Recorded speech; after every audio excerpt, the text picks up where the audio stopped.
Hello and welcome to a video review of a pretty special figure in my collection. This is the Generations, or Universe, I think it's Generations.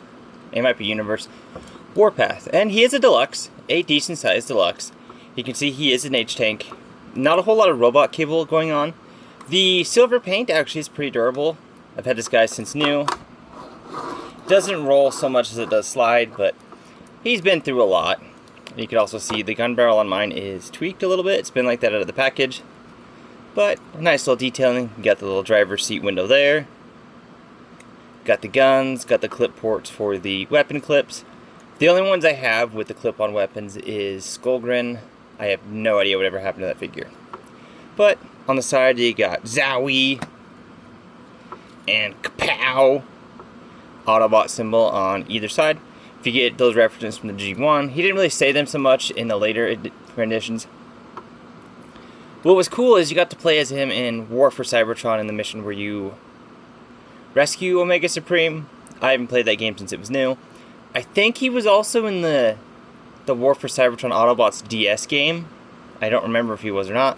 But this design has nothing to do with that, but there's influences from there, here and there. But he does come with one accessory, this missile launcher. Has a missile, you push this button here. It's kind of a little... and it still works. So he has that missile there. Pretty basic, just unpainted. For the sake of the review, I'm just going to slide it back in. So it does work, you set that button there. And that's pretty much it for tank mode.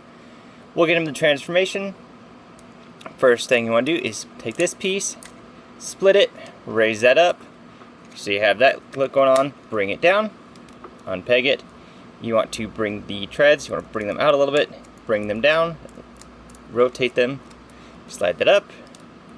There's one leg, untab it, you want to pull it out a little bit to untab it, bring it down, bring the foot up. There's the legs, torso, you just want to fold that down, fold this in, and it'll fold, tab in, and you have that look going in. Open these panels that are the arms, fold them down. Same on this side. Fold out the hands, which are ungodly tight on mine after all these years. Take this, push it in to reveal the head, flip that up, and flip this up, and there you have Warpath in robot mode. Not a whole lot of detail is revealed. He is starting to kind of show his age a little bit, but nicely done. And his head very much is, to me at least, it's reminiscent of that War for Cybertron game. A little bit different, but close enough. So you got the silver on the shoulders, which is revealed. Kind of looks like his guns there. Not a whole lot to talk about it. Every detail you see, except for his hands and the underside of his arms with that there, is what you saw in tank mode. Articulation-wise, head will do a full 360. He does not have light piping, it just doesn't work. Shoulders will do a full 360, they're very tight on mine. We'll go out 90 degrees at the elbow, 360 at the bicep rotation, and hands will move up for transformation. Nothing at the waist, hips are on ball joints, so they'll kick forward that far, back, so 90 degrees front and back. Not quite 90 degrees outward, 90 degrees at the knee. And nothing really at the feet, except they do move up if you untab them.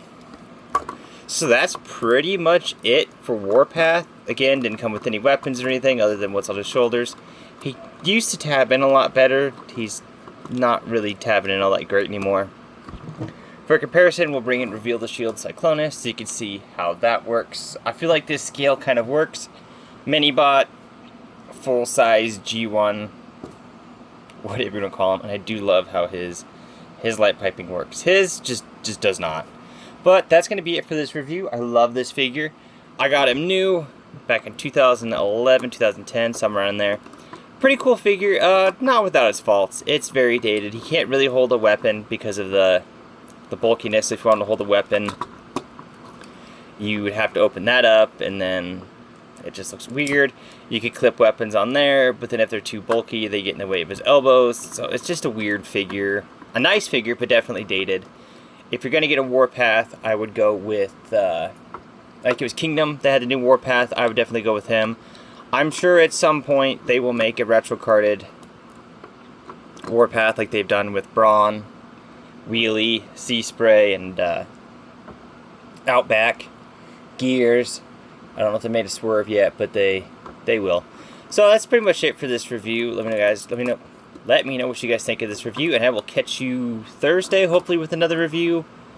I don't know when my next figure is coming in. I still have that Age of the Primes animated Ratchet to go through. That might be Thursday.